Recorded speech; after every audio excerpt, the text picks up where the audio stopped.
Sábado, 4 de julho de 2020, eu sou Alexandre Matias, esse é mais um Climatias Diário.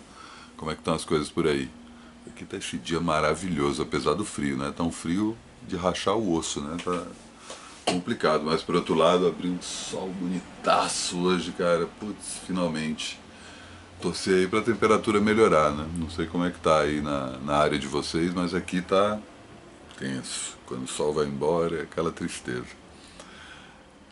Demorei para mandar a newsletter de quem colabora com o meu trabalho, mas já está no ar, se você colabora com o meu trabalho, os links para assistir tanto a primeira edição do DM, que é o programa de bate-papo comigo e com o Dodô, e a gente falou de Kubrick, de Spielberg, do Eduardo Coutinho, enfim, vários papos para tudo quanto é lado. Ficou mais focado em cinema, não foi planejado, porque nada é planejado. E eu provavelmente vou abrir esse programa para geral ainda hoje, no final do dia. Estou também devendo o segundo programa do Darkzeira, né, a conclusão sobre o que eu achei da terceira temporada. Ficou bem boa, apesar de algumas questões, né, que ficaram abertas, e também tem um próprio comentário que a série faz em relação a questões que não precisam ser respondidas, que é muito bom. A série, como eu tinha comentado aqui, fez muito bem. E continuando aí as novidades, né? Além da entrevista com a Larissa Conforto no Bom Saber dessa semana, que ontem ou anteontem eu chamei de Bem-Estar. Ai, ai, cara, é tanta coisa que a gente fica batendo pino, né? Desculpa. Bem-Estar com Alexandre Matias, imagina isso, que piada. Bom Saber, porra! O Bom Saber da Semana é uma entrevista ótima com a Larissa Conforto, como são sempre as nossas conversas. Né?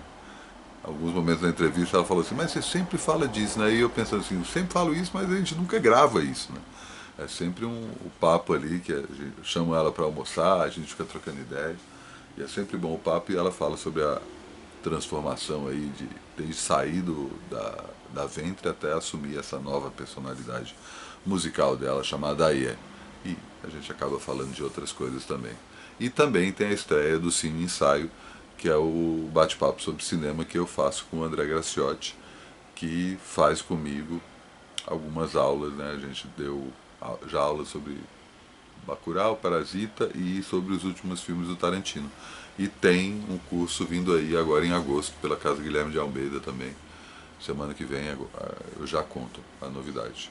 Esses vídeos já estão disponíveis para quem colabora com o meu trabalho. Se você quer colaborar com ele, manda um salve lá no Trabalho Sujo por e-mail @gmail.com. Já tem gente começando a depositar a terceira parcela. Muito obrigado.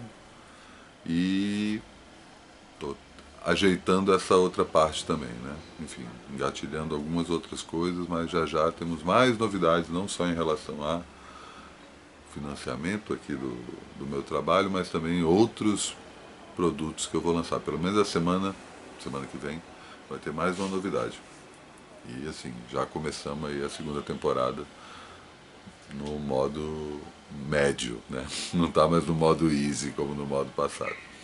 Sábado não tem convidados, sábado também eu não falo de nenhuma obra de forma um pouco mais aprofundada, embora eu comente no final um disco, né? E aí tá se tornando meio que regra, porque do mesmo jeito que na segunda-feira eu devo falar de 2 discos a cada vez, no sábado eu também devo comentar um disco, porque disco é muita coisa que tem boa, assim, tipo, se eu for começar a puxar a história de disco bom, dá pra passar alguns meses contando essas histórias. Então vamos, por isso. Então o sábado acaba ficando um dia que eu acabo recomendando um disco, mas falando brevemente dele. No final, você já sabe qual é, porque você já viu o título do programa, mas no final do programa eu falo mais sobre ele. Começar, além desses anúncios institucionais aqui do Climatias, começar o programa de hoje falando sobre o famoso monólogo que eu faço sempre aos sábados, comentando algum assunto, e eu vou falar de uma coisa que eu já tinha falado na minha newsletter dessa semana, sobre os próximos 100 dias. Né? Esse é o Climatias de número 110, então acredito que na minha barra de progresso, faltam 90% desses próximos 100 dias, mas acredito que, além de transformações na forma como a política está sendo gerida no Brasil, né, possíveis quedas de mais nomes nefastos e talvez assim o regime ficar mais pesado, né, cada vez mais militar, e a questão deprimente da pandemia, né, está cada vez mais, estamos agindo naturalmente, 1 milhar de mortos por dia, como se fosse uma coisa normal. Ninguém está nem aí, sabe? E vai continuar não estando nem aí. É a triste realidade. Mas eu estou falando aí para a pequena parte do país que está conseguindo ficar quarentenado. Esse é o público que, no fim das contas, eu tenho conseguido conversar. E isso também tende a ficar mais complicado, assim, porque agora a gente começa a se ligar quando a ficha cai que, tipo, pode ser que isso dure muito tempo. E aí, ao mesmo tempo, tudo que parecia ser um começo, uma descoberta, as novidades, as coisas boas que acabaram vindo disso, parecem meio que cobranças. Fora tal da cobrança por produtividade, né, que tem toda essa coisa, você precisa ler mais, você precisa ver mais filmes. Eu sempre reforço aqui que as dicas que eu dou não necessariamente são para serem seguidas à risca. Eu acho que é muito mais uma coisa de eu compartilhar o que eu sei, o que eu conheço, para eventualmente um dia, quem sabe, você dar uma chance para isso, mas ficar com isso no teu repertório, pelo menos saber que existe um determinado disco, um determinado quadrinho, um determinado livro sobre tal assunto, já ouviu falar sobre esse assunto, enfim. Essa é a intenção das dicas que eu trago aqui no Climatias. Eventualmente você acaba ouvindo, lendo, enfim, é legal quando isso acontece. Mas o foco principal é justamente esse compartilhamento de conhecimento, que é justamente o que eu faço quando eu chamo os convidados também para darem suas dicas para cá. Mas tem essa cobrança por produtividade, né? Porque assim, você não pode ficar parado, então você tem que fazer um curso, tem que fazer pão, você tem que aproveitar para fazer um regime ou para colocar a alimentação em forma, aprender a cozinhar, aprender um outro idioma, aprender a tocar um instrumento, né? Tudo isso é muito pesado pra gente, assim, por mais que a gente queira abraçar essas coisas de uma forma mais livre, né, de uma forma até com a cabeça mais aberta, por outro lado, de uma forma inconsciente, acaba pesando muito, né, e a gente vai meio que sem querer trabalhando com essa carga residual dessas cobranças em cima da gente, e isso eventualmente desanda, sabe? Isso eventualmente pesa mais do que precisa. Além dessa cobrança, né, eu não estou nem falando disso, tem a cobrança em relação à rotina da quarentena. Né, que é isso, quantas pessoas você está conseguindo ver, se você está conseguindo ver alguém. Além das pessoas do seu convívio, você tem se relacionado com quais outras pessoas, né? Tem visto algum amigo de vez em quando, que também está quarentenado, tem se relacionado de forma diferente com as pessoas do supermercado, se você vai para o supermercado, tem se relacionado de outra forma com os seus vizinhos, as pessoas que estão mais próximas, as pessoas que eventualmente você vê a pessoa do outro lado da janela, quando você mora no prédio, né? Enfim. Isso em relação só a outras pessoas, né? Mas aí tem toda a rotina, né? Como é que está o teu trabalho? O teu trabalho foi 100% afetado por isso e você está fazendo bico esperando que a normalidade volte para retomar o seu trabalho do ponto que você estava, ou você já está tentando reinventar o seu trabalho. O seu trabalho foi 50% afetado por isso, você está só fazendo teletrabalho em vez de simplesmente estar trabalhando na empresa, o quanto que isso está afetando o teu dia a dia, a tua estafa, o teu cansaço, né? Que horas você tem de lazer, que horas você tem, sabe, tudo isso acaba sendo um monte de cobrança que também a gente faz, né? Isso não tem nada a ver com produtividade, né? É uma cobrança rotineira, né? Que hora que você come, né? Que hora você vai dormir, que hora você acorda, a gente está conseguindo dormir direito, a gente está conseguindo sonhar, que tipo de sonho que a gente está tendo, quais são as pessoas com quem a gente está se relacionando à distância, como é a sua relação com essa conversa através das telas, né? O quanto de tela você tem consumido diariamente, o quanto você precisa consumir, como é que você está fazendo faxina, como é que você está dividindo a faxina. A sua casa está uma imundícia, você está conseguindo manter ela bem limpinha sempre. Todas essas questões vão cada vez mais se...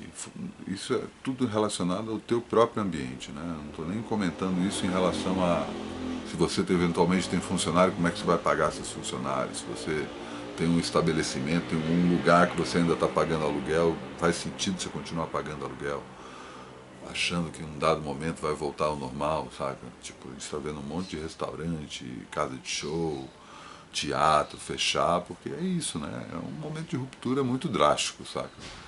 E o que a gente vai assistir nos próximos 100 dias é justamente a consolidação dessa ruptura e como a gente vai lidar com isso, saca? Então é muito importante a gente ter a cabeça no lugar, saca? O tempo todo pensar racionalmente em relação a esse grupo de cobranças que não tem a ver com produtividade, que eu estava comentando, que são as cobranças mais rotineiras, e agir de forma racional em relação a isso, saca? Para, num segundo momento, tentar juntar isso com o que vai fazer pagar as suas contas, óbvio, e a tal produtividade, uma vez que você tem tempo disponível, né? E aí, assim, outros questionamentos estão vindo, né? A coisa tipo, quanto você precisa trabalhar no escritório, quanto você precisa ter um carro, como é que você lida com seus filhos, como é que você lida com seus pais, como é que você lida com os parentes mais próximos e os parentes mais distantes, sabe? Quanto você precisa ficar pendurado no celular uma vez que você está em casa, saca? Tipo, o celular não pode virar uma espécie de um telefone fixo, que você consulta a cada 2 horas, por exemplo, saca? Quando você precisa ficar pendurado no WhatsApp, trocando áudio, pendurado em rede social, enfim, todos esses questionamentos vão continuar vindo e, ao mesmo tempo, o nosso inconsciente pedindo aí para, tipo, quando é que eu vou voltar a me encontrar com as pessoas, ir para aquela festa, ir para aquele restaurante, para o boteco, sair para fazer exercício sem culpa, sem paranoia, saca? Sem máscara, saca? Toda essa sensação de que perdemos o que dávamos como certo é muito opressor, assim. A gente consegue entender isso. Quem é mais velho reluta muito, então tem toda essa coisa dos mais velhos quererem sair de casa e que se foda mesmo, saca? Foda-se. Aquela lógica do cara que tem problema cardíaco e vai, não, só comer uma linguicinha, acho que tem essa lógica de, cara, não vou ficar aqui, preciso sair, saca? E sai, e tipo, foda-se se eu for morrer, cara, eu já tenho tantos anos aí, que se foda. Né? Então tem essa não aceitação dos mais velhos e dos mais novos, né? Crianças, adolescentes, pré-adolescentes, pós-adolescentes, saca? Tipo, pessoas que estavam começando a entender, num determinado ponto de vista, o que era a normalidade, e entra essa ruptura que inevitavelmente vai, que não que isso não vai acontecer com a gente, né, que a gente vai carregar isso pelo resto da vida, mas quem está em formação, quem tem menos de 20 anos, meu, vai levar essa pandemia pro resto da vida, saca? É complicado, saca? É complicado e assim, o ponto central disso tudo que eu estou falando é basicamente para você conseguir olhar para dentro de você e tentar estruturar a sua rotina, o que você faz, para não pirar, saca? Para não ser massacrado por todo esse mar de merda que a gente tá e por eventuais cobranças que você vai fazer sem mesmo perceber, saca? É bem complexo isso, saca? Mas é isso, também por outro lado, aproveitar esse momento para estreitar laços, trazer pessoas para mais perto, fazer coisas diferentes, experimentar coisas diferentes, saca? Lidar com tarefas diárias, com tarefas manuais, sabe? Sair um pouco do computador, sair um pouco da internet. Isso tudo é muito importante.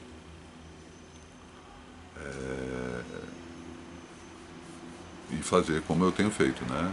Tipo, diariamente estou aqui, muita gente me cumprimentando, eu agradeço, sei que é difícil, mas é tipo uma maratona, né? Então eu me dispus a isso, então estou aqui correndo todo dia. Uns dias fica mais tarde, outros dias. Mas todo dia está saindo, estou pensando nesse monte de outras coisas novas e fazer isso me ajuda a atravessar esse período. Não dá para dissociar uma coisa da outra. É terapêutico, no sentido de conseguir extravasar um monte de coisa e conseguir ao mesmo tempo ter um certo aconchego, né, mental, de conseguir falar assim, estou bem aqui. Terminar esse Climatias de hoje, vou recomendar esse descasso, não sei se vocês conhecem. Massive Attack, para mim, é uma das principais bandas, não, para mim não, né? É uma das principais bandas dos anos 90, mas para mim, os discos dos anos 90, que são 3 discos, o Blue Lines, o Protection e o Mezzanine, é o arco central, saca? Os discos que vêm depois são bons, alguns não são tão bons, saca? Mas tipo, o principal ali tá nos anos 90, esses 3 discos, especificamente o Blue Lines. O Blue Lines pra mim é um dos melhores discos dos anos 90, assim, né? Tipo, os melhores discos da história da música. É impressionante. E o Mezzanine na outra ponta também, que é tipo uma espécie de conclusão, só que indo para um outro lado, mais pesado, muito foda. Gosto muito do Protection, que é o disco do meio, de 94. Só que ele não me toca tanto, saca? Eu acho que ele vai para um lado mais house, que não bate tanto. O primeiro, Blue Lines, tem um lado mais funk, mais soul, pesado, bem anos 70, mas puxando com eletrônico, com hip hop, em câmera lenta, enquanto o Protection vai para uma guitarra de rock, tem umas camadas de texturas pesadas, tem os vocalistas esplendorosos, todo o disco deles tem, né? Mas o Protection ele não me toca tanto, eu reconheço a importância, eu sei que é um disco foda, mas quando chamam o Mad Professor para remixar o Protection, Mad Professor é um dos maiores nomes do dub. O dub, para quem não sabe, é a versão psicodélica do reggae. É o gênero que inventou o que a gente chama hoje de remix. E o Mad Professor é um dos grandes nomes da história do dub, um dos principais nomes vivos, né? Os nomes do dub, a maioria deles ainda estão vivos, felizmente. E contemporâneo do Massive Attack. E o Massive Attack chama eles para fazer essa versão, que é o Mad Professor versus Massive Attack, aí tá eles em forma de quadrinho. O disco chama-se No Protection. E é demais, é uma sonzeira impressionante, recomendo muito. E assim vou encerrando mais um Climatias, desse jeito, né, que você já se acostumou. Aí vamos capturar esse sábado de sol maravilhoso, que você sabe como é, né? Amanhã, tudo de novo.